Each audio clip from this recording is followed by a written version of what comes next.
And we are live. Good evening, everyone. Yesterday, we spoke about the economic ramifications that the coronavirus could have, not just on the U.S. economy, but on the global economy as far as the supply chain is concerned and as far as the banking system is concerned.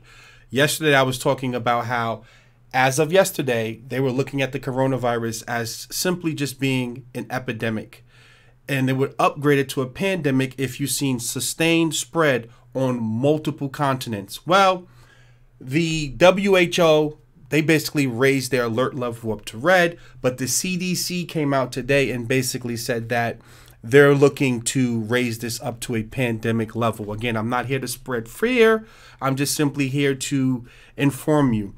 Today, we're going to focus on a political aspect of this because let's put our conspiracy theory hats on. This is an election year.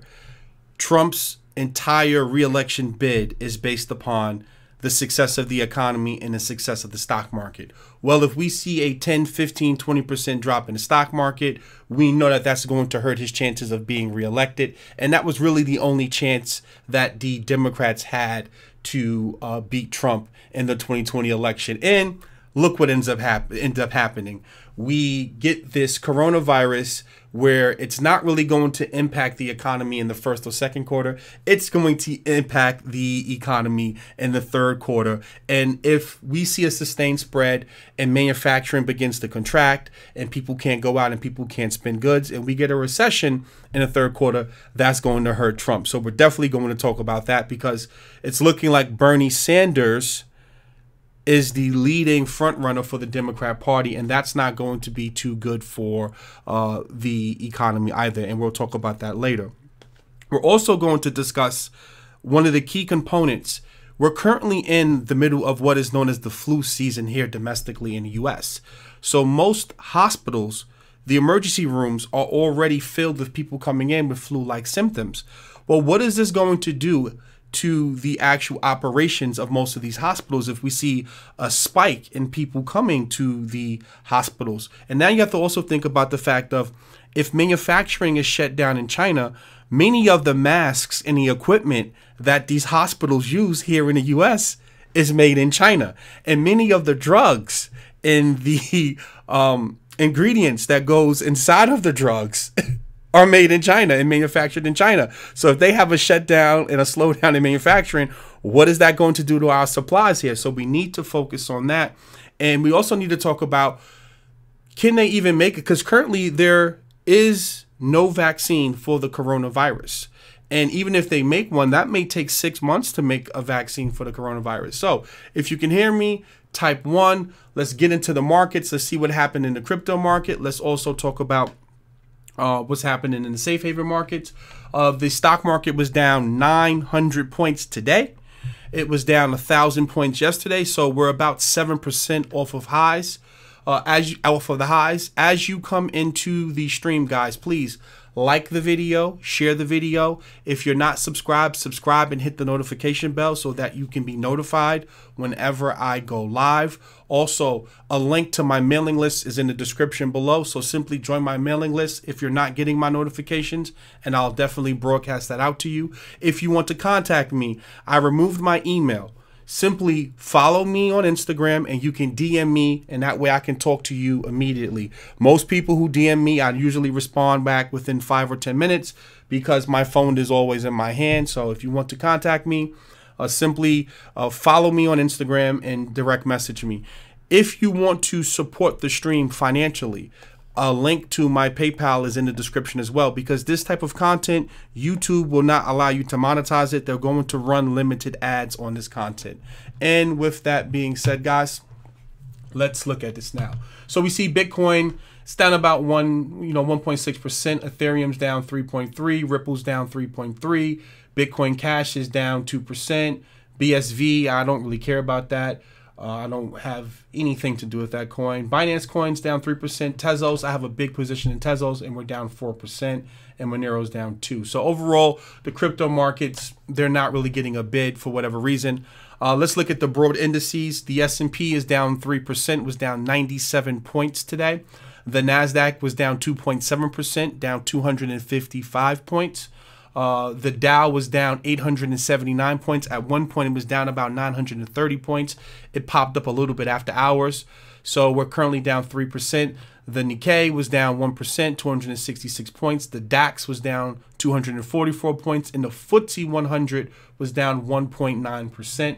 Let's look at safe haven assets like gold and silver. You know I'm a huge proponent of holding precious metals, especially in crisis situations like this.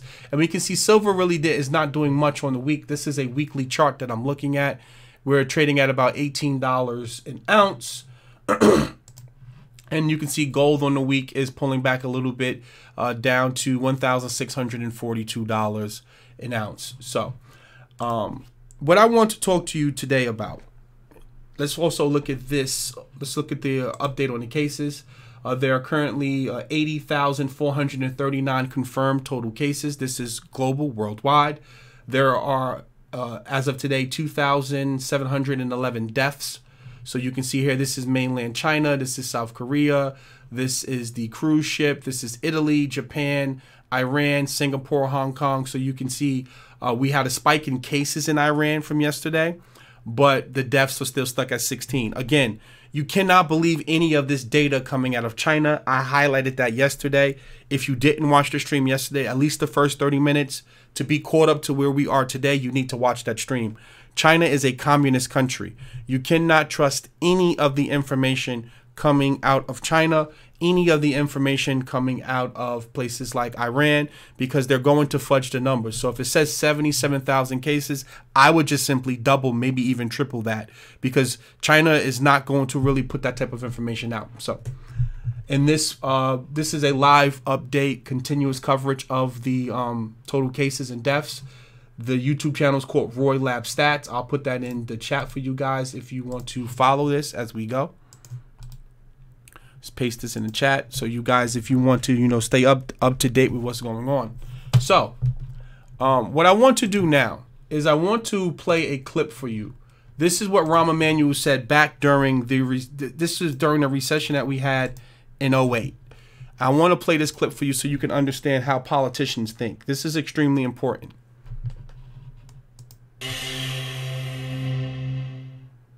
You never want a serious crisis to go to waste.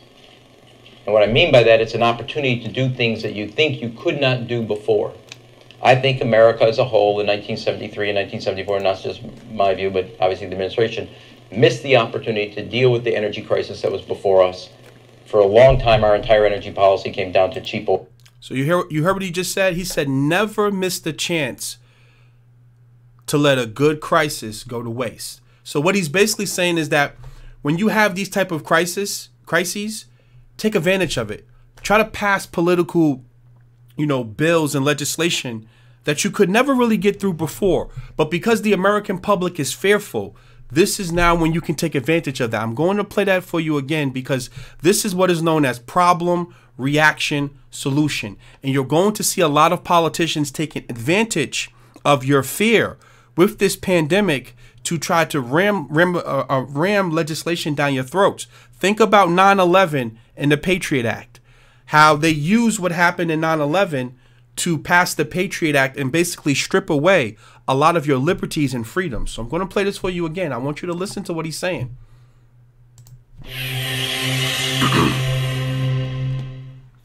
You never want a serious crisis to go to waste. And what I mean by that, it's an opportunity to do things that you think you could not do before. I think America as a whole in 1973 and 1974, not just my view. Again, I encourage you to go and watch this interview because this will put you into the mind of a lot of politicians. And right on cue, who's beginning to try to take advantage of this politically? Elizabeth Warren came out today and tweeted, the Trump administration is absolutely bungling the response to coronavirus, putting our public health and our economy at risk. This is why we need a real plan and an adult in charge. Here's what I think we should be doing. We must treat coronavirus as the serious health, diplomatic, and economic threat it is. Weeks ago, I released a plan for the health risks, more funding for public health and international aid programs, and centralized response management in the White House. Before requesting much needed emergency funding, Trump pushed again and again for dangerous budget cuts to public health and aid programs. But we win the fight against outbreaks by preparing and investing in advance, not scrambling once they've spread. Even worse, Trump refuses to centralize crisis management in the White House, allowing CDC scientists to be overruled and sowing internal dysfunction. All this mismanagement casts doubts on how effectively he can deploy emergency funding.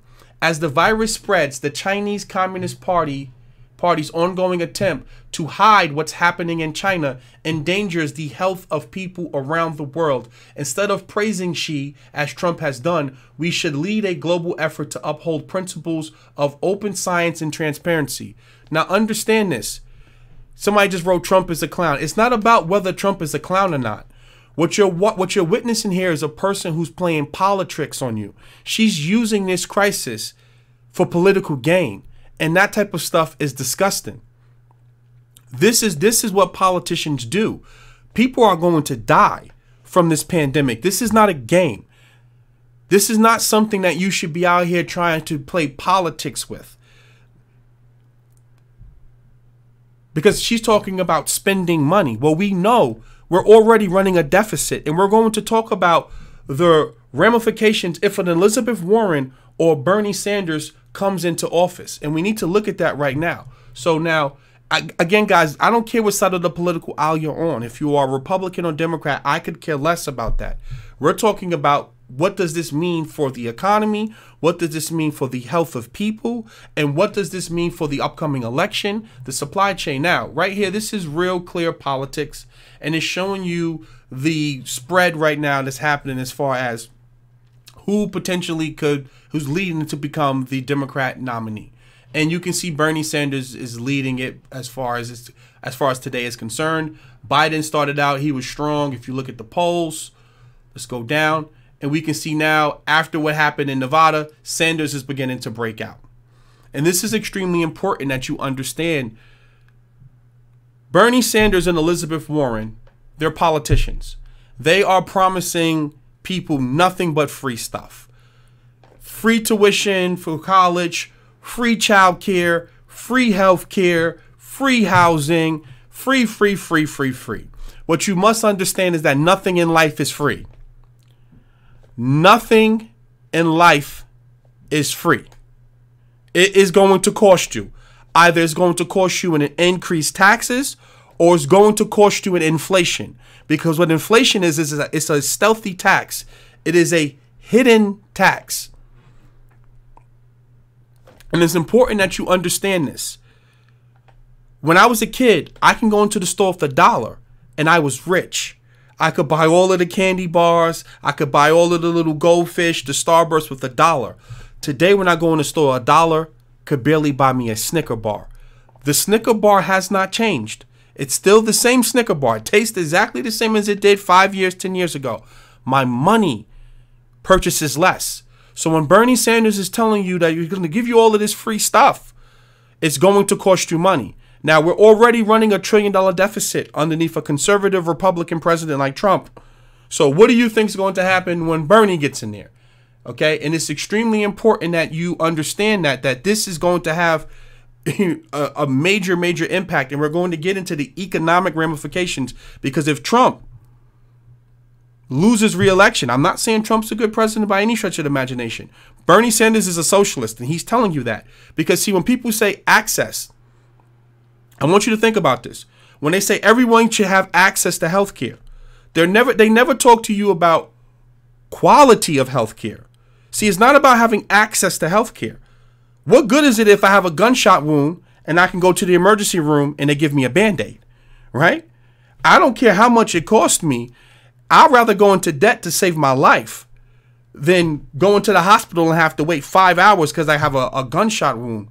So when people keep talking to you about access to healthcare, the question shouldn't be access. You should be asking Bernie, what's going to be the quality of this free healthcare that you're giving me? What's going to be the quality of this free education you're going to give me? See, those things matter. You always hear them talk about Cuba. And they talk about the literacy rate. You know, everybody has free education. Yeah, well, how good is that education that they're getting? It may be free, but is it good? And that's the question that you have to always ask yourself. Okay? But understand, if Bernie Sanders comes into office and all of this free stuff that he's talking about, that means the Fed is going to print that money into existence. That means the government's going to run trillion-dollar deficits, because trust me, what's going to happen? When you begin to raise taxes, what do you think corporations is going to do? They're going to ship jobs overseas, as like they've already been doing, and they're going to flee. They're going to run away, as they should. Now, the next thing I want to do is, this is Trump's response, and I think it's a good response. I think the way he responded is pretty good. Listen to him. I think that whole situation will start working out. A lot of talent, a lot of brain power is being put behind it. $2.5 billion we're putting in. I see that Chuck Schumer criticized that he thought it should be more. And if I give more, he'd say it should be less. It's automatic, you know, with these characters. They're just not good for our country. So you heard what he said? If he puts too much money, they're going to say that's too much, it should be less. If he puts a little bit of money, because see what we have now, we have nothing but a bunch of people who just want to complain about everything, right? So because it's not about whether Trump is a good president or a bad president. It's about politicians taking advantage. And she's taking advantage of Americans' fear right now. There's a lot of fear out here with this pandemic. And what it's going to do to the economy, what it's going to do to people's jobs, their pensions, and people's health. And she's using this now for political gain, and this is disgusting. But Republicans do it too. Don't think that Republicans don't do this with whenever there's a terrorist attack. They use that as a way to get more funding for the military. All politicians do this, right? What you have to do is you have to be smart enough to read through the politics and see this for what it is. Guys, this is something serious now. And this could potentially lead us into a recession, if not a depression. So we're going to get to that in a second too. So this right here, this article is a good article, and I encourage you to go and read this article. I'm going to put this in the chat as well for you guys. Paste. So put that in there. So this is from Politico. It says Trump faces black swan threat to the economy in re-election. And again, guys, this is serious because Trump's entire re-election bid is going to be based upon how strong the economy is. Now, I've already broken down in multiple videos how this economy is not robust, it's not dynamic, it's not strong. We passed all of those tax cuts for the rich. They did not create jobs like they said they were going to do. They did not reinvest back into the employee with increased wages. And we're seeing a contraction in the manufacturing sector. But again, I don't want to beat a dead horse because I've done that already. So I highlighted a couple of passages. Right here it says, the still mysterious coronavirus, which is hard to detect, poses high risk to elderly and may in some cases be transmitted by people who show no symptoms, has infected more than 78,000 people abroad, although only 53 people now in the United States are confirmed to have contracted the virus, almost entirely overseas. So just think about that right now, right? And there's a book by Nassim Taleb, or Taleb, however you want to say the name. The book is called The Black Swan, and he spoke about this. And again, guys, remember I spoke about problem, reaction, solution, where a lot of these politicians, they either enable the problem or the bad policy and bad legislation creates the problem, and then they wait for the reaction when people get scared and fearful, and then they come with the solution, and they use that to pass other pieces of legislation that they could never pass before because the public is afraid, like the bank bailout. Think about the bank bailout, how basically Paulson came there and said, if you don't give me unlimited amounts of money, money's not going to come out of the ATM and we're going to have a depression. So because no one wanted that to happen, they didn't care who he gave the money to, who he bailed out, and what they did with the bailout money. And we've seen what happened. The same banks that were too big to fail in 2008, they used that money to get bigger and buy out their competition, right? We seen in 9/11, when the terrorist attack happened, they used that to pass the Patriot Act, to strip away from all your constitutional rights. So don't let this scare you to the point where you lose all rational thought, right? So let's finish reading this. With the possibility of a U.S. outbreak growing by the day, Trump allies and advisors have grown increasingly worried that a botched coronavirus response will hit the U.S. economy. Even Donald Trump Jr. has mused to associates he hopes the White House does not screw up the response and put the president's best re-election message at risk, said two individuals with knowledge of the comment. Trump's re-election effort is so closely tied to the strength of the stock market in the economy, said Moore, a distinguished visiting fellow at the Heritage Foundation and a 2016 Trump campaign advisor. Anything that shakes us off of that pro-growth track is a concern, but I think the view of officials in the White House is that this will be contained. Once the virus is contained, the market will bounce right back more at it. Trump himself took a break from his 2-day trip in India to weigh in on coronavirus, tweeting, "The virus was under control in the United States.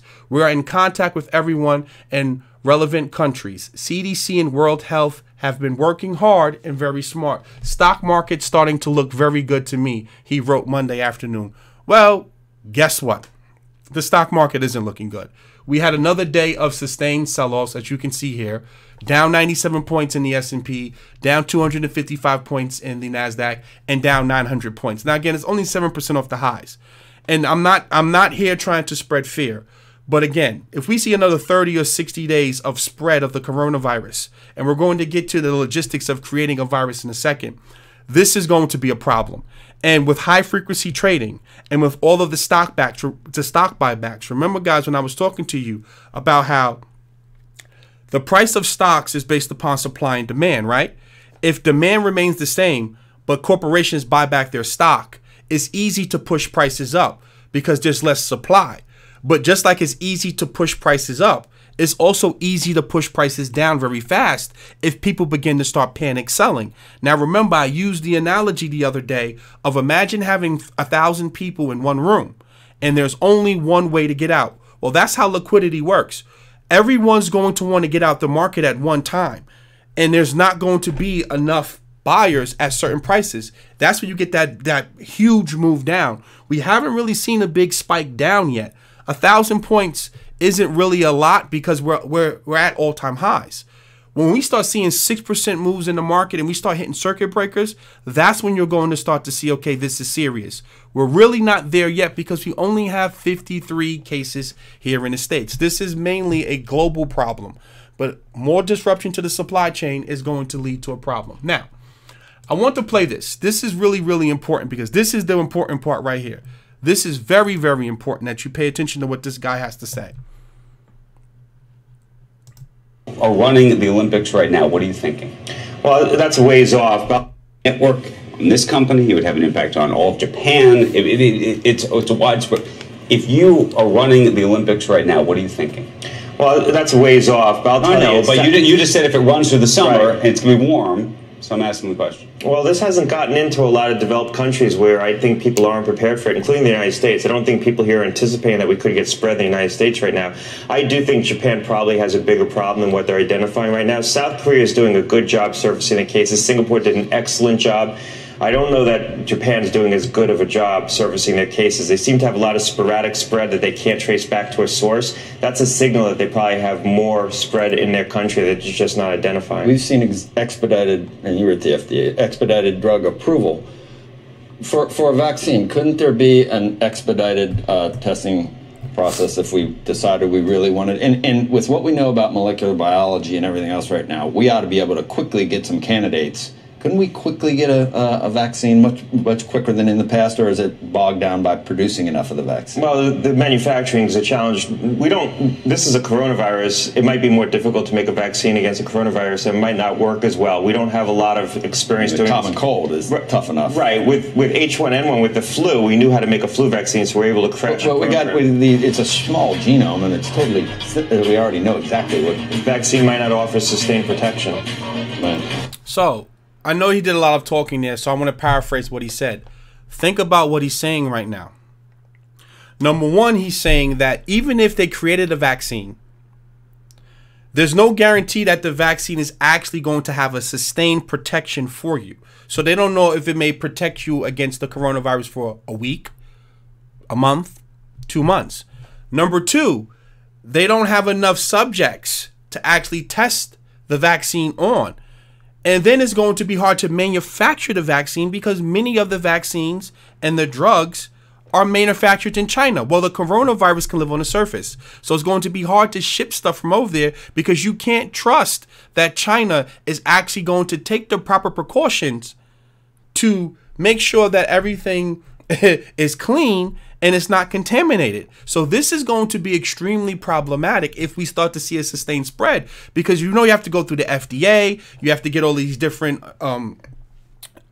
basic clearances to even begin the trials to begin manufacturing the vaccine. So this is going to be extremely, extremely difficult if we begin to see a spread. And I'm going to play this for you one more time, not the whole thing, just this part right here. That's a signal that they probably have more spread in their country. That just, I don't know that Japan's doing as good of a job servicing their cases. They seem to have a lot of sporadic spread that they can't trace back to a source. That's a signal that they probably have more spread in their country that you're just not identifying. We've seen expedited, and you were at the FDA, expedited drug approval for a vaccine. Couldn't there be an expedited testing process if we decided we really wanted, and with what we know about molecular biology and everything else right now, we ought to be able to quickly get some candidates. Couldn't we quickly get a vaccine much quicker than in the past, or is it bogged down by producing enough of the vaccine? Well, the manufacturing is a challenge. This is a coronavirus. It might be more difficult to make a vaccine against a coronavirus. It might not work as well. We don't have a lot of experience doing it. Common cold is tough enough. Right. With H1N1, with the flu, we knew how to make a flu vaccine, so we're able to crash. But it's a small genome, and it's totally, we already know exactly what. The vaccine might not offer sustained protection. Right. Which is going to lead me to the next article that I want to discuss, because this is the really important part about creating the vaccine, right? Number one, we know that vaccines are very, very problematic in itself because we don't know the adverse reactions that people may have to the vaccines. So if we're at a pandemic level now and people begin to start getting sick and they rush and they make this vaccine, we don't know if that could potentially make the problem worse. We don't know how effective the vaccine may be. And again, will we be able to produce and manufacture enough of the vaccine to get to enough people if we see a sustained outbreak here in the States? Again, I want to be clear. I'm not here spreading fear. I'm not telling you to go stock up on a bunch of stuff and the world's going to end. I'm simply engaging you with information so that now you can take this and make a logical decision as to what you want to do. Now, it says U.S. health officials say human trial on coronavirus vaccine to start in 6 weeks. This article is from today, the 25th. And they're talking about they're going to start human trials in 6 weeks. Well, what if we see an outbreak in 2 weeks? So we can see that we're severely, severely, severely behind, as far as to where this, where this can go and where we are today. So let me just read some passages from the article that I highlighted for you. It says, hopes to get a vaccine to market are high, but doctors want expectations to be low for how quickly it can happen. I want to repeat that again, guys. This is important. Hopes to get a vaccine to market are high, but doctors want expectations to be low for how quickly it can happen. Developing, testing, and reviewing any potential vaccine is a long, complex, and expensive endeavor that could take months, even years, global health experts say. Before researchers can begin human trials, they must have a firm understanding of the pathogen, run safety tests, and find enough human volunteers. And thank you, Zulu Immortal. It's 132 of you watching this right now. Please, guys, hit the like button. It helps the content get out there. If you're not subscribed to the channel, please subscribe and hit that notification bell and share the video. I want to repeat that again for you because you have to understand that this is extremely, extremely important that you understand this. Hopes to get a vaccine to market are high, but doctors want expectations to be low for how quickly it can happen. Developing, testing, and reviewing any potential vaccine is a long, complex, and expensive endeavor that could take months or even years, global health experts say before researchers can begin human trials, they must have a firm understanding of the pathogen, run safety tests, and find enough human volunteers. So they have to find people who are willing to volunteer to be experimented on. You really think people who are afraid are going to want to go out here and have these tests run on them? I don't believe they will. It says, I'm just going to say, Fauci said Tuesday that the potential vaccine has so far been put into mice and is immunogenic or triggers a response in the immune system suggesting it could fight the virus. Fauci said a vaccine may not solve problems in the next couple of months, but it certainly would be an important tool that we would have. He said it's possible the virus will prove to be seasonal, thus likely to subside in the warmer months like the flu. So you really have to start putting on, you know, your thinking caps for a second and really start thinking about where this can go and how this can impact people. You really have to start thinking about that. It says local authorities in China have used Gilead Sciences' antiviral drug, I don't even know how to say this, I'm just going to say remdesivir, which was tested as a possible treatment during the Ebola outbreak.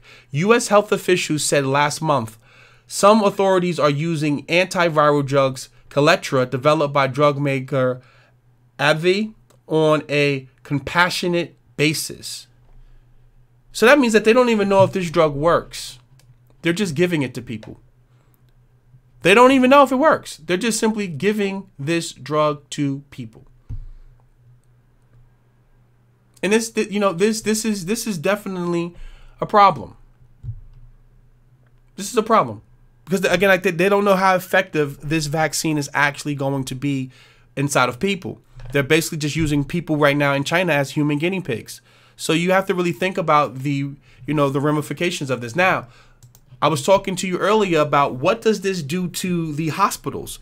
If people start getting scared, right? Because we're in the flu season and the coronavirus, basically the symptoms are like flu-like symptoms. Well, if people start getting sick or feeling sick or having flu-like symptoms, many people are going to be scared, and they're going to probably read something on the internet, and they're going to run out to their local hospital thinking they have the coronavirus, which is going to put a burden and stress the infrastructure of your local hospital system. So I want to read this article, some passages from the article, because this is exactly going to talk about and highlight some of the problems that I said that we can begin to see if this begins to spread or the panic begins to come here to the U.S. Give me 1 second. Let me take a sip of water.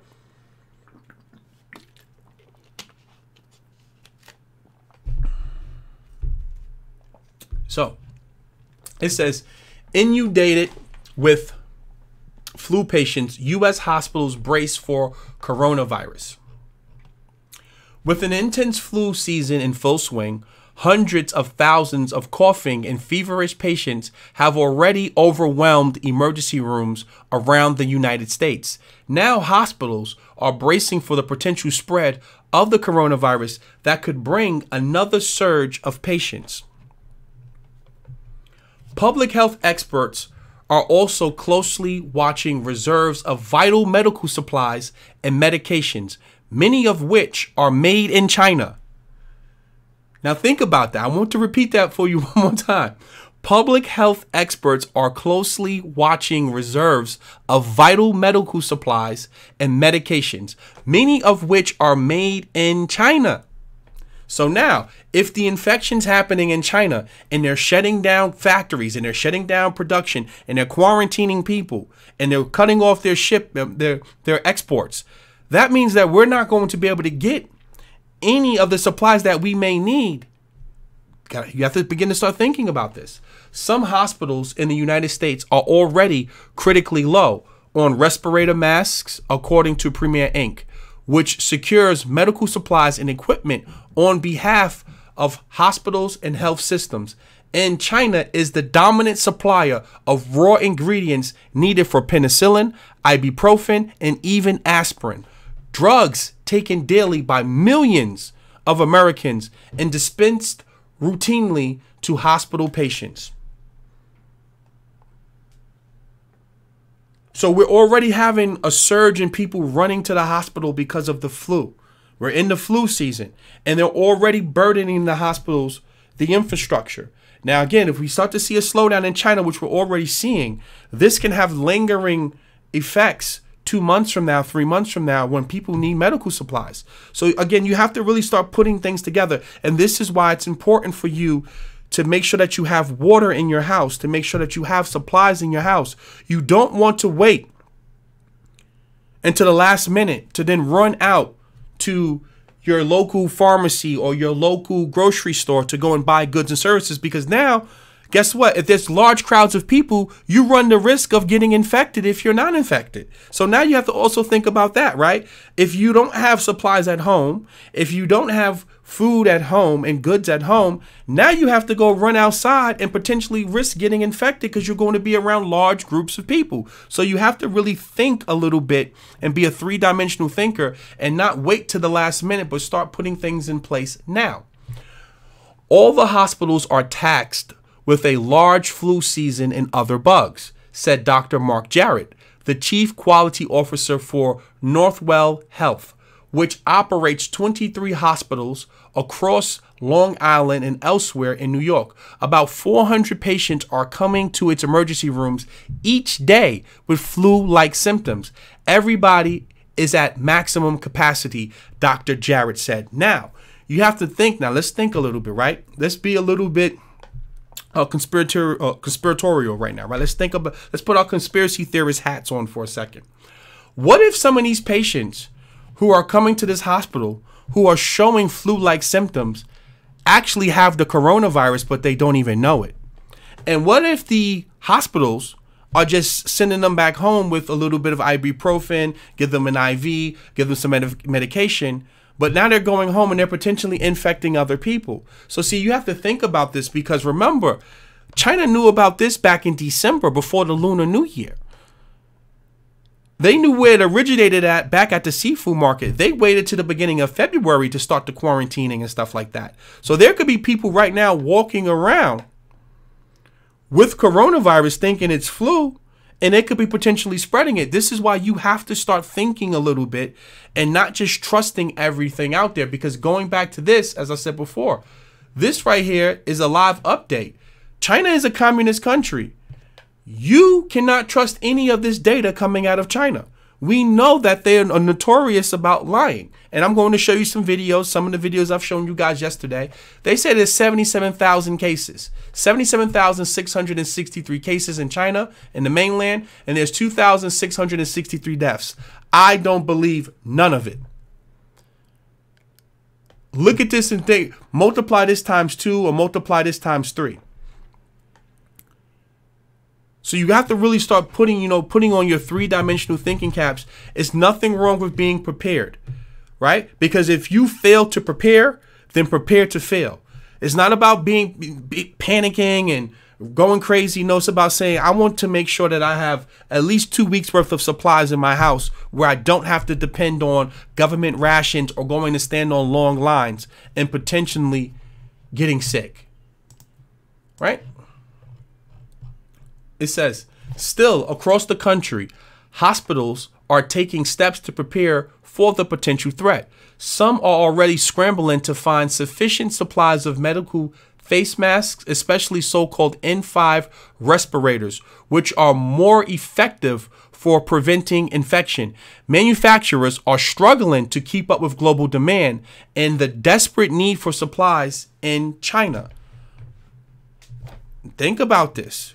Right? This is global, right? So now this is one of the flaws of globalization, because look at all of these countries that are having outbreaks. Well, all of these countries, they have hospitals, they have people. And if all of them are getting their supplies from the place that started the entire process, the infection, you have to start thinking about, this is going to be a problem, because the coronavirus can live on the surface of goods and services. So this is going to be a big problem if this begins to get out of control. Again, not spreading fear, just giving you guys some information. And I think I have another right here. Right? This is the last one I'll read for you. It says the mask shortage highlights just how dependent the United States healthcare system is on goods from China. Premier was told last week that a Taiwanese factory it had a contract with was halting shipments to the United States. In addition, Truan Powell, the group vice president of strategic supply engagement for Premier, said masks that are made in China are being diverted for use there. As a result, there's not as much supply to ship, he said. You know, you have to think, you have to really think about that, right? This is important stuff that you have to make sure that you're paying attention to. Think about it. If China is having problems over there and they need masks and they're having outbreaks, well, they're going to probably just keep the masks for themselves. And think about it. There's 55 of you guys watching this. Please like the video, share the video, subscribe, and hit that notification bell. Right? And I think that, yeah, that's about it. I don't want to go too deep into this because, yeah, they kind of keep repeating the same thing. So, and now this is just a live update. It says coronavirus live updates. CDC outlines pandemic planning. Fears send stocks plunging for the second day. Again, guys, they're basically saying this is a pandemic now. So we don't have to, we don't have to guess anymore. Remember, it was an epidemic because it was really stuck in China, most of the cases, but now we're starting to see a spread in Italy. We're starting to see a spread in Japan. We're starting to see a spread in South Korea. So now what's beginning to happen is they're saying, okay, this is serious. It's basically reaching multiple continents because now we're having infections happen over here in the US. So they're potentially getting ready to upgrade this to a pandemic. I'm simply going to just say it's a pandemic. And I really think that you should read this article. I'm going to put this in the chat for you guys. And I also will put the other article in the chat. Give me 1 second. This article right here from the New York Times. Really good article. Copy. So for those of you who watch this back, if you want to go and read this article, you can definitely go and read the article because it's just highlighting what this is going to do. Now, it says at 5:18, San Francisco declares a local emergency.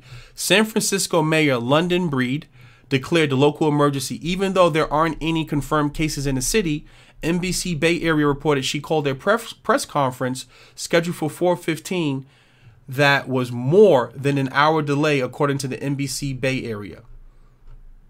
Right? So for her to be doing that, that simply means that they know something's going on, right? You don't declare a local emergency unless you are sure that something potentially is about to happen, right? So you got to start connecting the dots, right? Connecting the dots. They don't have any vaccines. They don't have enough medical supplies. Now you're starting to see places like Iran pop up, Italy pop up, South Korea pop up.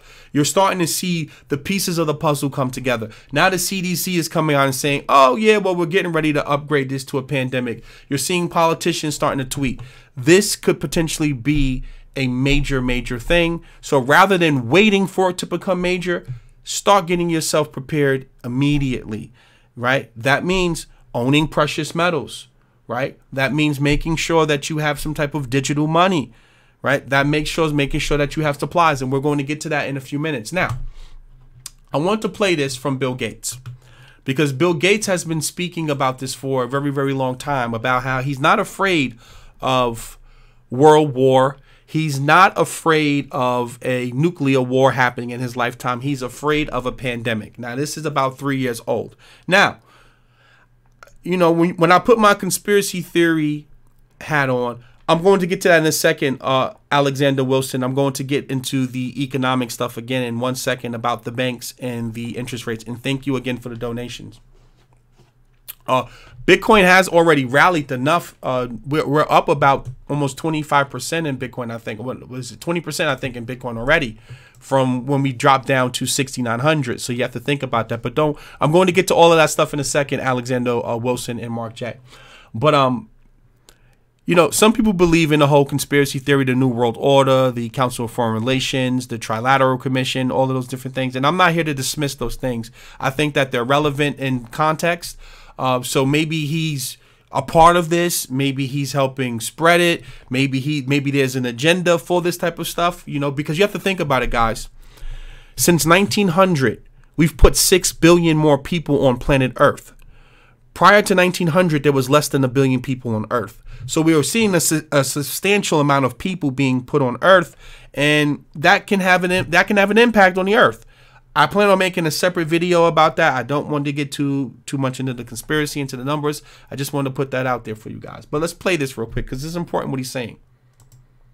That could let us develop in less than a year a novel vaccine called DNA RNA vaccines. And so we'll fund a few projects to build specific vaccines, but not only will we get that, we'll prove out that these platforms can work, we'll understand the regulatory issues, and it gives us a chance of being able to respond in time when the next epidemic hits.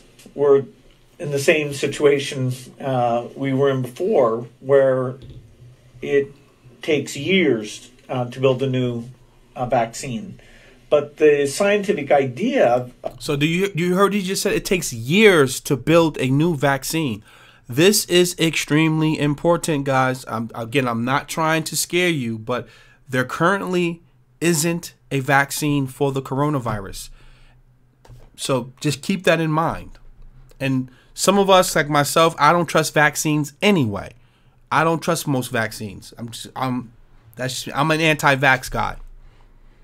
Of these new platforms could radically change that, so that a lot of the steps are sitting there ready. The factory piece, understanding the regulatory piece, and you just have to plug in some information, do some quick safety profiles, and then you can get into manufacturing quite rapidly.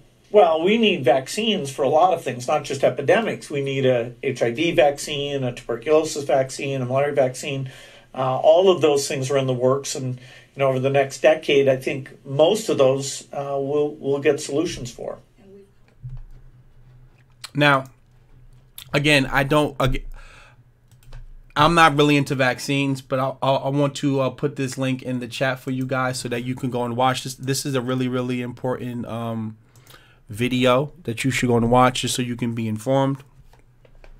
I'm not really into the whole vaccine thing. That's just me personally. I'm not saying that you should or should not get vaccinated. I'm not saying that you should or should not vaccinate your children. That is a personal decision that you should make. There are pros to vaccines and there are cons to vaccines. You need to make sure that you're educating yourself. There's 173 of you guys watching. Please, guys, hit that like button and share this video. Now, let's get into the economics of, what's going to happen here. We briefly spoke about this yesterday, and I want to go over this again today because a lot of you guys, you get confused when I say things, and I want to make sure that I'm being clear with what I'm saying. Give me 1 second. I want to switch over to my iPad.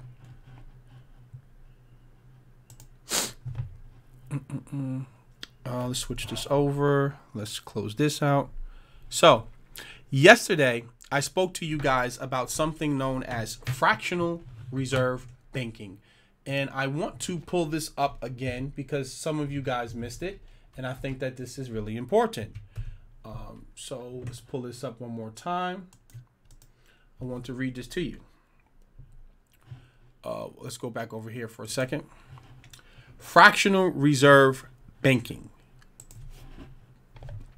What is fractional reserve banking?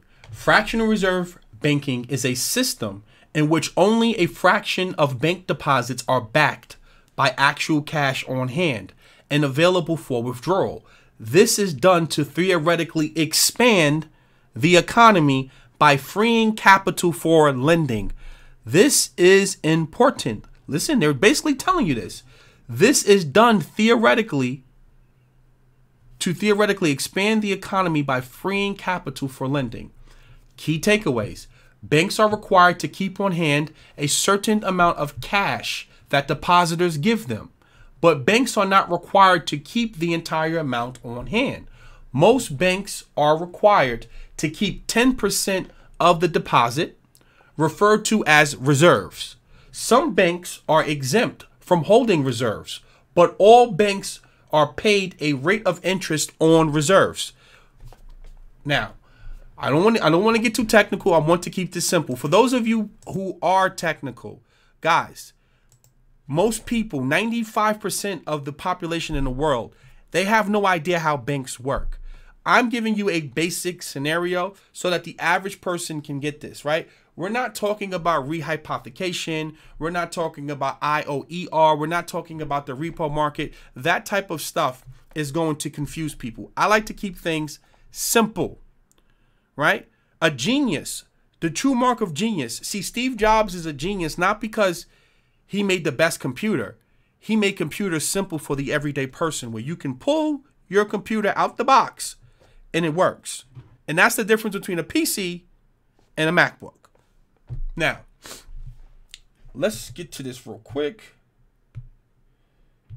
And I want to go here. I want to go to my highlighter, right? So, yesterday I was speaking about this, about how banks create money out of thin air.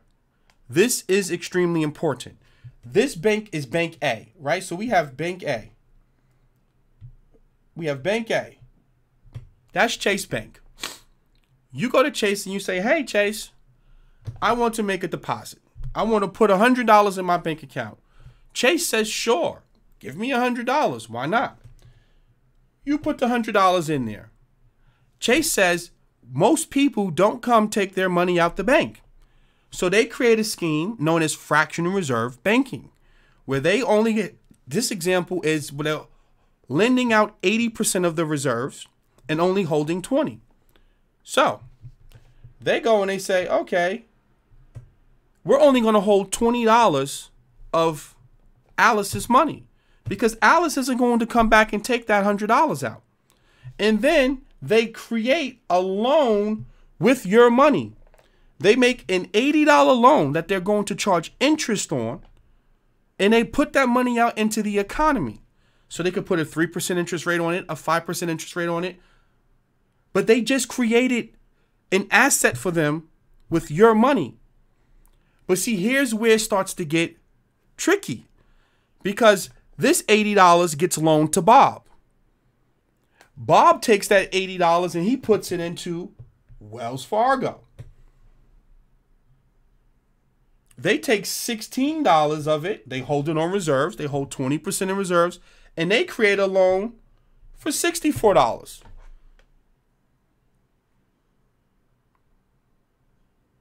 Literally, they're just creating loans. So this $64 goes to Susan. Susan takes the $64 and she deposits it in Bank of America. Bank of America holds $12.80, and they loan out $51.20. And this process keeps going done over and over and over again, where they're creating these loans over and over and over again, to the point where only $100 actually exists. Only $100 exists. But the total amount of deposits in the entire banking system is $446.31. The total amount of reserves that these banks are holding is only $100. And the amount of loans that they created out of thin air is $346. Now, again, it's not a problem because they know most people don't come take their money out at once. But I showed this yesterday, and I want to show this again. This is a bank run that's happening in China because there's a panic and people want their money. Well, people are panicking and they want to get their money out the bank. Well, look at all of these people. The bank is closed, which is known as a bank holiday. And what do you think is going to happen here in the U.S. if people start to get scared and they want to get some cash?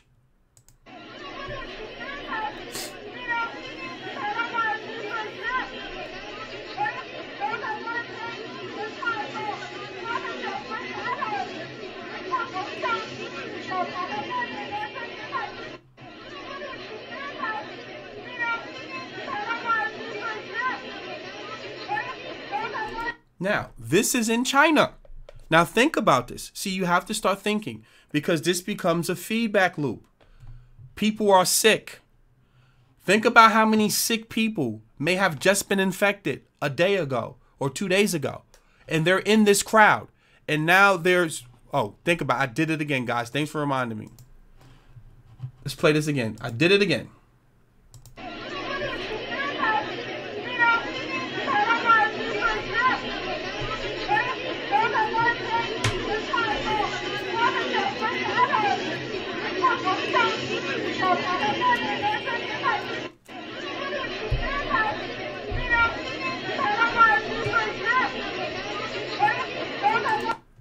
Now, think about how many people is in this crowd, as I just said, who are infected. And they may have been affected 2 days ago, a day ago. They're not showing any symptoms. This is how the virus continues to keep spreading.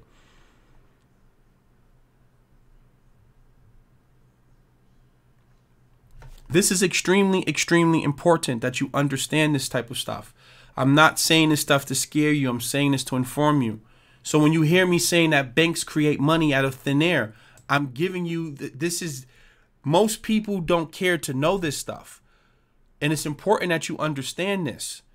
Only $100 of this actual money existed. It was created literally out of thin air, all of this loaned out money. Now, why is this important? Because this is known as the boom and bust cycle. When you see all of these loans being created, this is people buying cars, buying houses. This is people going on vacation with their credit cards. And the economy's growing, growing, growing, growing. And then you get this black swan event where now people are fearful. They stop spending. Or they're quarantined and they can't go out and spend. So now if they can't spend, corporations don't make money. Well, then corporations have to do what? They have to cut expenses. They cut expenses by laying people off. Well, if they lay people off, people are making less money. That puts a burden now on the government. Now, guess what happens? If people get laid off and they're not making money, they're not paying their bills. Well, then they're not paying back their credit cards. They're not paying their mortgages. They're not paying their car loans. Well, now the banks aren't making money on this money. And it becomes a deflationary problem now. I always pull up the chart where I tell you there's over $74 trillion of debt in the system. Now, why is this important? Because now we're going to start talking about the presidential election. We're going to start talking about inflation. These things matter. And is it extremely important that you pay attention to this? Because now start thinking about leverage. Everything in our economy is based off of leverage, to the point where when we go and buy a cell phone, we use leverage. Well, now, I gave this example before. We're going to look at the value of $35, right? In 1971, that's when we delinked from the gold standard, right? $35 was what the price was for an ounce of gold, was $35. Well, today, when we look at a chart of gold, we can see that gold per ounce is sitting at $1,645. So that means if you simply took $35 in 1971 and you brought 1 ounce of gold, that 1 ounce of gold would be worth today $1,645. Now, when you go here and you compare $1971 to what goods and services you can buy in 2020, $35 in 1971 could buy $222 worth of goods. Right? Now let's look at the buying power over time, right? This is what $35 could buy you over time, right? Now, the buying power is your dollar today can buy you $5.26 worth of goods. So if you simply sat in cash from 1971, you still have $35, but the $35 can't buy the same goods and services it could buy in 1971. In 1971, you could buy $222 worth of goods. Today, if you held cash, you only could buy $5.26 worth of goods. So this is what is known as inflation. And your government likes inflation. Your government wants to create inflation. Because the economy is based upon debt. Money is debt. And it kicks the can down the road. So when you hear Bernie talking about free healthcare, free education, free tuition. Nothing is free. You're going to pay with your purchasing power because your money that you work for today, that you sacrifice your time, your effort, your energy for today, is going to buy less next year. So if you hold cash, you lose purchasing power.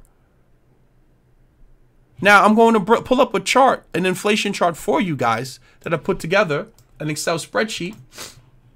And you can see right here, from 1971, inflation was at 4% for that year. Every single year we have inflation.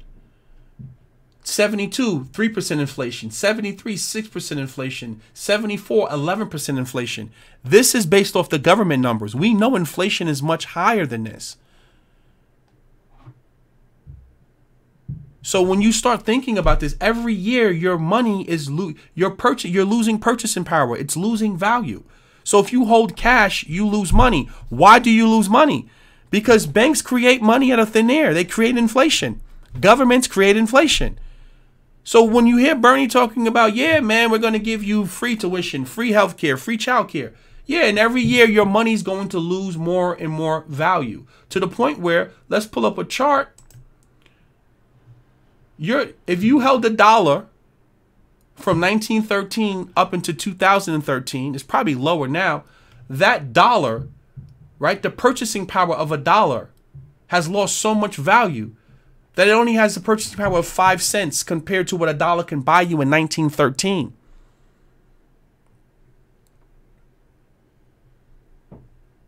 This is important stuff. This is important stuff that you pay attention to this, that you educate yourself on this. So when people say, well, why do you want to buy gold and silver? Why do you want to own crypto? Well, number one, crypto is speculative, right? It's trying to become digital gold. Gold is gold. Gold has been money for thousands of years, and it will continue to be money for thousands of years. As I simply said, you don't have to play this game of, inflation and adjusted for inflation and all that. All you simply have to do is pull up a chart. And all you have to simply do is say to yourself, in 1971, if I brought an ounce of gold for $35 and I held it up into 2020, that $35 ounce of gold will be worth $1,645. If I held $35 in cash, I lost money to inflation. It's still $35, but it only can buy me $5.26 worth of goods compared to what it could buy me back then. Because year after year, my government debased my money. It debased my currency. This is important to understand, that nothing is free. Nothing is free. Everything will cost you. And inflation is a hidden tax. Now, with the economy and the stock market looking like it's crashing, where you're seeing a 1,900 point drop in 2 days, this is going to, I believe, continue and intensify if we see spread with this pandemic. And thank you for the donation, Mr. G. I truly appreciate it. And now, Trump, his entire presidency is going to be based off the success of the economy. And with most people not being educated about monetary policy, about fiscal policy, they just hear free stuff, and rightfully so. I mean, if you're stuck with a $40,000 student loan debt, and some guy comes and promises you he's going to pay it off for you, most people are going to jump at that idea. So I understand why populism works. But now we get like people are asking about the banking system. The Fed's going to cut rates. The problem is, like we seen in 2008, most of that money is not going to make it into the economy because many of these banks are insolvent. Many of these banks have bad loans on their books. As I broke it down the other day, right? Many of these banks, they gave out too many of these loans. They created too much money out of thin air. And what's happening now is that, forget even a run on a bank, if most of these loans start to turn sour, this is where now you need a bailout. So even if the Fed tries to do monetary policy and cut rates, China's already having a banking crisis, as I highlighted yesterday. And if you want more in-depth information about that, I spoke about that yesterday. Well, if these factories who are lean, right, because capitalism is all about being efficient, right? Well, if these people go 60 days and they can't make their payments, what does that do to banks? Right? They're going to have to write these loans down or take these losses. Banks already are not making money because interest rates are too low. So this is going to have, again, that feedback loop, which is going to probably lead to bailouts. And this is what's happening now with the repo market, where you see the Fed injecting $100, $200 billion into the repo market month after month after month after month after month. So you have to really start thinking about this, right? And I'm glad somebody mentioned Deutsche Bank. I want to pull that up right now, because Deutsche Bank just laid off 35,000 employees. And I wanted to show you that right now. Let's pull that up real quick. I want to show you that. I'm going to pull that up for you in a second.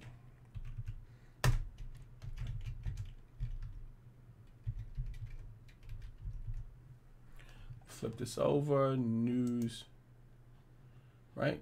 So flip this over for you guys so you can see this. Look at this. Forbes, Deutsche Bank axes 35,000 employees as part of a global restructuring plan. Now, guys, remember this. This is before the coronavirus. The banks are already struggling in Europe. They have negative interest rates at most banks. So this is going to have a sustained, prolonged effect, because now, as I said before, the little bit of performing loans that these banks do have, well, these corporations can't, they can't make the payments on that debt. What does that do to the bank's balance sheets? It is important that you pay attention to this stuff and you educate yourself about this. And I plan on doing an entire live stream breaking down the repo market and talking to you about how things work. Now, a lot of you talk to me about, well, how is money created out of thin air? And I want to show you something real quick. Think about this, right? You have, let's pull up this. You have the Fed here. Right? That's a circle. I don't want a circle. So let's remove this, right? Let's draw a box, right? So you have the Fed. This is the Fed, right? And over here, you have the government, right? Nothing about the Fed is federal. It's a private institution, all right? So you have the Fed. They say, don't worry, we're going to mint and print your money for you. So the government says we need $500 million, right? They create $500 million of treasuries, which is debt. They send it over to the Fed. The Fed simply says, okay, we'll give you $500 million that you need. We'll print it up, and you have to pay us 3% interest. And just like that, money comes into circulation. It's fiat. The problem is, and what most people don't get about this, is that even if the government pays back this $500 million, where do they get the interest from?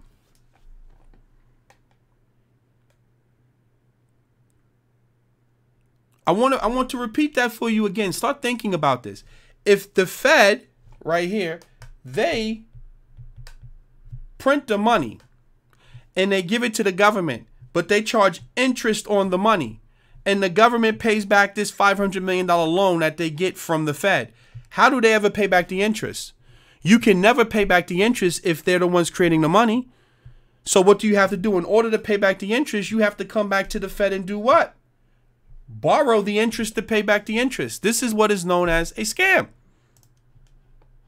And this has been a scam that's been ran on the American people for what? Since 1913.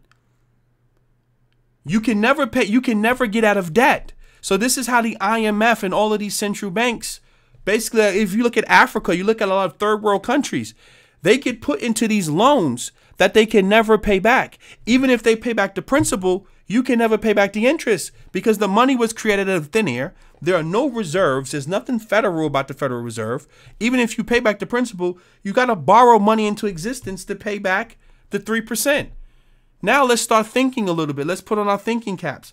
Let's say now some of this $500 million that they borrowed from the Fed goes into the banking system. It goes into Chase. It goes into Wachovia. It goes into Wells Fargo. It goes into Bank of America.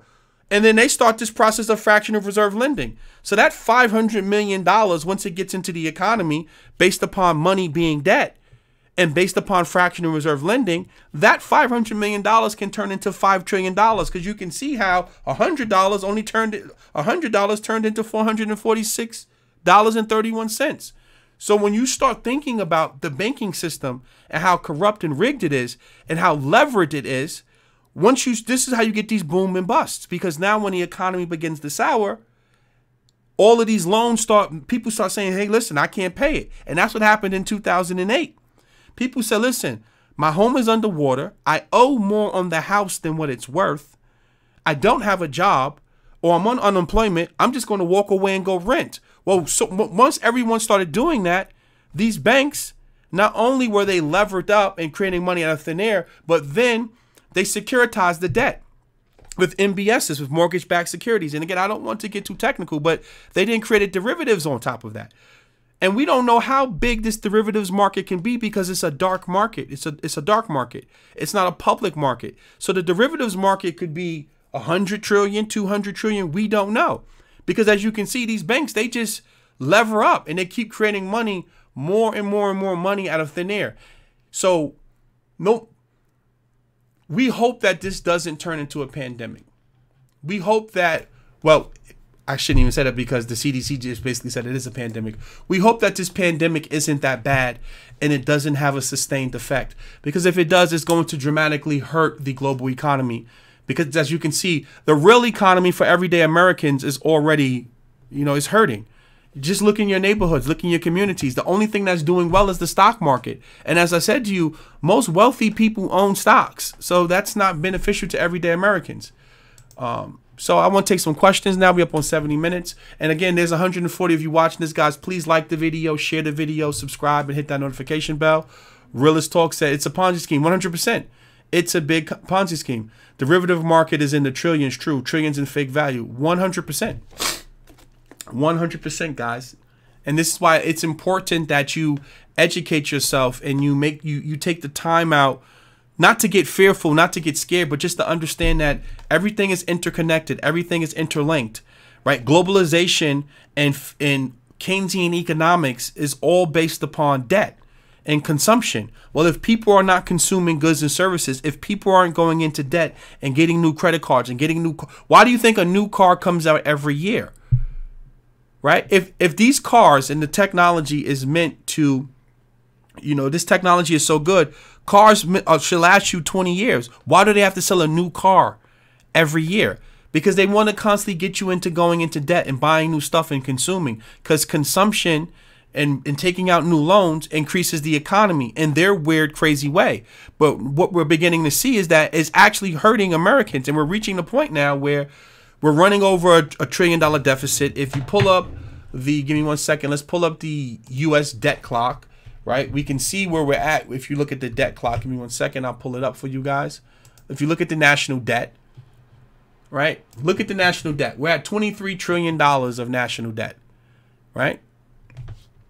So you have to be thinking about that. Somebody says, so are we buying or waiting? Buying what, Michael Clark?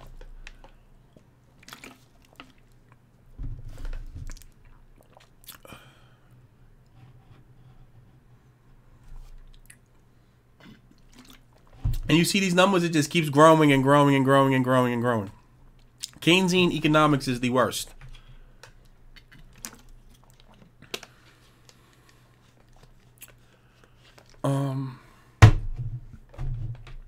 And this is the value proposition of gold and silver.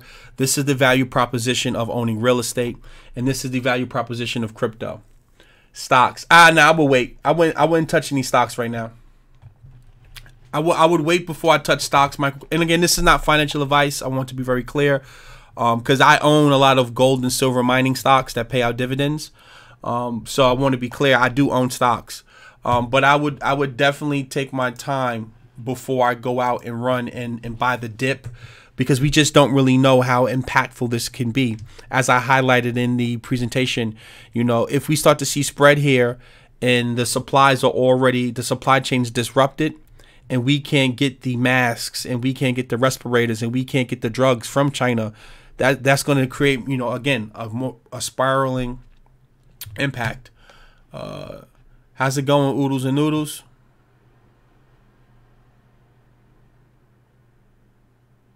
Yeah. Who said they're going to bury their gold? I didn't see that. Where's that at? The world's greatest achievements were achieved under the gold standard. Oops, Keynesian EC is trash. Yeah, Mr. G, that's 100%. You know, I was introduced to Austrian economics by. Hold on, the stream said it's disconnected. Okay. Give me 1 second. It says the stream is disconnected.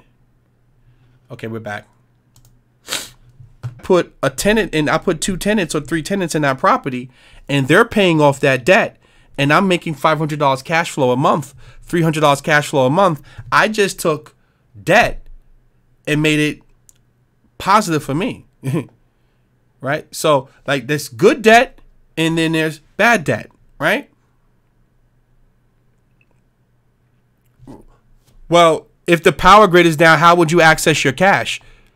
Like, you know, a lot of people say this, OG Bootsy. First of all your money should not be in Bitcoin, number one.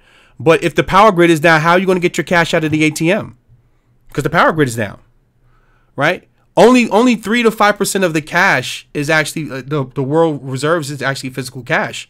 Most of the money is electronic. So I mean, if the power grid is down, not only are you not going to be able to get your money out of the ATM, but you're not going to be able to get your money, you know, from the bank either. And then, like he just said, paper wallets. But no one wants to go that hard with the paper wallets, right? If the power grid goes down, you're going to have more to worry about than your Bitcoin. If the power grid goes down, you can't charge your cell phone. Most people don't have house phones. If the power grid goes down, how are you going to communicate with people? If the power grid goes down, how are you going to keep your food in your refrigerator cooled? So trust me when I tell you, if the power grid goes down, you're going to have more to worry about than your money. See, thank you for the donation. I appreciate that, Realist Talk. Let's really have a serious conversation here, right? I'm not saying that Bitcoin or gold and silver, you need to have that for a zombie apocalypse. I'm talking about when you go through financial turmoil, you see safe haven assets like treasuries, like gold and silver, like a Bitcoin rally in times of that, right? That's if everything just remains the same. We're talking about inflation. We're talking about printing money. We're talking about interest rates cutting. If we see people on the street rioting, if we see power grids going down, the last thing you need to be worried about is money. I want to repeat that to you again, right? If you are seeing riots in the street, if you're seeing blood in the street, if you're seeing, you know, war getting ready to happen, last thing you need to be worried about is money. If we have something like that happen, I want land, I want guns, and I want a team of people with me. I could care less about, at that point, if we having the power grid get shut down, if we're having, people looting in the street and all that, I want some guns, I want some land, I want some food, shelter. That's what I want. So I just want to be clear there, right? When we talk about investing, we're talking about like if shit don't hit the fan, for lack of a better word, right? So again, we're two different things, but like the guy was saying before, Bitcoin, there's a satellite in space for Bitcoin. Blockstream just launched a satellite. I can pull that up for you guys. So even if the governments try to ban it, there's so many, you can't ban Bitcoin. You can't. It won't happen. So, but again, Realist Talk, thank you for the donation. Appreciate it. And Mr. G, thank you for the donation as well. Let's see what else is going on here. See what other questions we have. No exit piggy bank. You should always have some cash in your house, though, guys. I mean, even if it's like $100, like you should always just have some petty cash in your house. Let's see what else is in here, right, Taz? Deutsche Bank is a criminal enterprise like most banks. 100%. 100%. I just showed you guys how they create money out of thin air. Store it on a hard wallet. Yeah, I'm a big fan of hard wallets. I have multiple ledgers. I had a Treasure, but I don't think that anyone should use Treasure. Treasure is not a good wallet. They can be hacked. Most wallets can be hacked some way, but I haven't seen anyone hack a ledger yet. But Treasures can be easily hacked now, so I would definitely tell you to go with a Nano Ledger X. And I plan on doing some videos about that, but it's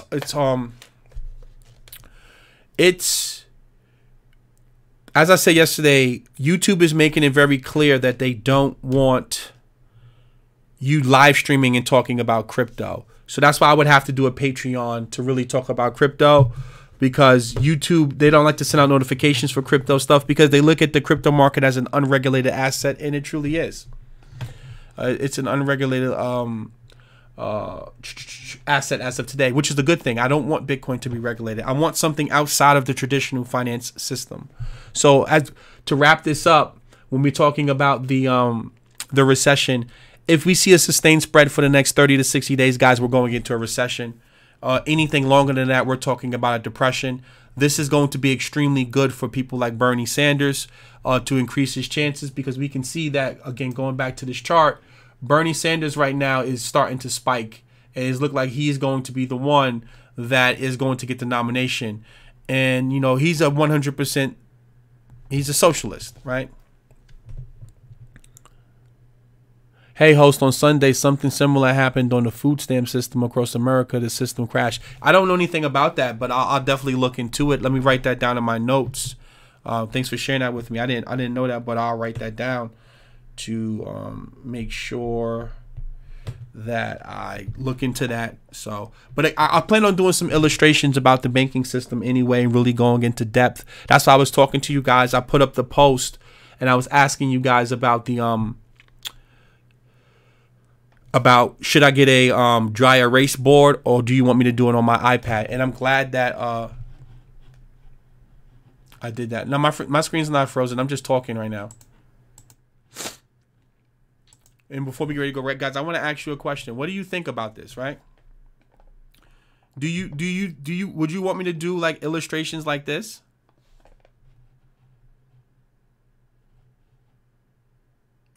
I'm gonna let it catch up for you. Like you see how like I did an illustration and I'm basically writing on my iPad? Like, would this be okay for you, or would you prefer a dry erase board? How I put this diagram out, because this is what I'm thinking about doing. Like, I can basically turn my iPad into a dry erase board, and I can get rid of this border, this black border that you see around the screen. So I want to know, like, what do you guys think about this? Because I plan on like really doing like animated presentations where I can like put like an actual physical picture of a bank or like a GIF, and then I can like write on it and talk about stuff like that, rather than getting a dry erase board, because I would have to put it up on my wall, and I just don't really have enough space in there. So I really wouldn't do a lot of handwriting. It would be pictures, like it would be like animated GIFs and animated pictures in there, and then I would just like write underneath it like this, you know, like stuff like that. I'll say like, you know, like hello, or I'll say like the Fed, stuff like that. Right. Okay, so you guys like that. Okay, so that's good. So that's what I was asking. I put the poll up the other day. I wanted to know that. So we don't seem like we have any more questions. So this is what I'm going to do. So what I'm going to do is I'm going to, like, probably Saturdays will be like the day that I do streams, and we'll go over like, you know, finance stuff and stuff like that. And I'll put the whiteboard on the screen like this, and we'll just answer some of your questions through email. But as I said to you guys before, you don't have to email me anymore. Just follow me on, Instagram, and then I can simply just respond to you straight through the direct message. It's easier for me to do that way. So that looks like that's all of the questions. And also, one last thing before I go, right? A lot of you guys were asking me about Ripple. So I'm going to tear Ripple to shreds in the next coming days. This is a website you guys can go look at. I plan on tearing Ripple apart because Ripple is a garbage coin. Now, that doesn't mean you can't make money with Ripple, but I'm going to tear. This is a website where Ripple basically talks about all of the FUD, you know, and they talk about how they debunk things. I am going to tear Ripple apart. I would not personally. I'm not a fan of Ripple. When I talk about Ripple, this is the third largest cryptocurrency. That doesn't mean that you guys can't make money off it. And look, I'm doing it again. Let me flip this over. Right. So this website right here is called FUD Bingo. I I keep doing that. I keep forgetting to flip my screen over. So as you can see, no problem, S. Joe. This right here is XRP FUD bingo, and they talk about XRP is not a real currency. Basically, they're trying to debunk everyone that's talking bad about Ripple, right? So in the coming days, I plan on doing a video and ripping Ripple apart. Ripple is garbage. But that doesn't mean you can't make money, right, guys? And this is what you got to understand. Like, you can make money in anything. Most of these cryptocurrencies are going to pump. So I want to be clear. I'm not telling you not to invest in these coins. I'm not telling you what to do. I'm not telling you which one to pick. I'm just telling you that, you know, there are better value propositions than Ripple. But that doesn't mean that Ripple can't double, because when you have a $10 billion market cap, all you need is another 10 billion and it doubles, right? So, but I'm going to rip Ripple apart. I don't like the coin. I don't like the people behind the coin. They're currently going through a lot of lawsuits. So, but again, I'm not telling you guys that you can't make money in this. It's the same thing with Tron. I think Tron is garbage, right? But it's 1 penny. It's 1 point. You know, it's a penny. You can't go wrong with it, right? Like, it's a penny, and it's only $1 billion market cap. So all it does is it takes another 2 or 3 billion and you double your money. So it's easy to make money in these different cryptocurrency projects because their market caps are so low. So it's easy for this stuff to pump. You know, where you're looking at companies like Apple and Amazon, they have $1 trillion market cap. So it's easy for these coins to pump. So I'm not telling you that you can't make money. What I'm simply saying to you is that if you're investing large amounts of money like I am, I can't. There's not enough liquidity in these projects, first of all, right? Like, if you have $100,000, $200,000 in these coins, you're going to drain the order book if you try to sell. There's not enough liquidity to get out of it. And we'll talk about that type of stuff later. I know a lot of you guys don't understand that. You know, I have a good amount of money in Tezos, and I've more than probably 4x my money in Tezos over the past, what I'll say probably year and a half, because the project just pumped so much. But even Tezos, like, they haven't really built anything yet. Right? I like Ethereum and I like Bitcoin. So, and like Mr. G said, do your own due diligence, guys. Educate yourself about stuff. You know, make sure that you know what you're buying, or you know why you're getting into something. With that being said, yes, see a tux. You can definitely my Instagram is in the description below. So let me copy this for you guys so that you can find me. Because it's easy. It's easier for me to respond. I don't like responding through email. It's easier to hit me up right on Instagram. I can respond to you immediately if I'm available. No. Yeah, just look at my description. It's not letting me paste the link for whatever reason. It's not letting me put the link in the chat. So, with that being said, guys, thank you for tuning in. Please like this video. Share this video. If you're not subscribed, subscribe. Hit the notification bell. Follow me on Instagram. That way you can communicate with me if you have a question. And also, if you want to support the stream financially, a link to my PayPal will be in the description below. I plan on doing another live stream probably tomorrow if things begin to spiral out of control. And after that, have a great night, guys. I'll see you guys tomorrow. And again, also, thank you guys for donating. Everyone who donated today, I greatly appreciate it.